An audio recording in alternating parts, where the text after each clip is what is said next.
you brought up the question of changing culture, and I wonder if you could speak to that, Nettie, at Parks.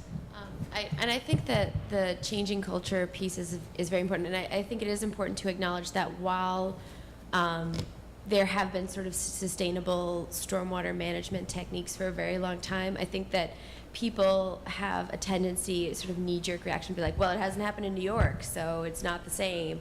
And I think it does take a very long time to show people that that isn't the case. And I also want to agree that the there is an appeal to very conservative people about gray infrastructure and how that works. And I think part of it is that green infrastructure is very site-specific and requires a much more in-depth understanding of what's going on at this one site, where gray infrastructure, it'll, catch basin works here, will work here, will work here. And so I think that the understanding of the overall site and the fact that green stormwater infrastructure it's not just, all right, get the water in the ground. You're really using water as a resource to get all of those secondary benefits. You can't just think about water as a singular piece of your design.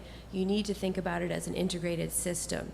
And so I think that's a big piece of education where, it comes perhaps more naturally to landscape architects, but you need to get everybody on board to be able to achieve that.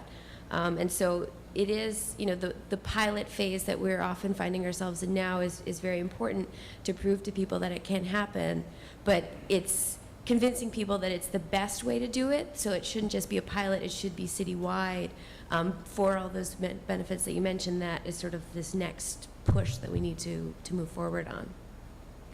So what are the implications of that integrated design in terms of, and this is kind of something that any of you could answer, in terms of what would our public landscape look like if all of our stormwater systems were integrated?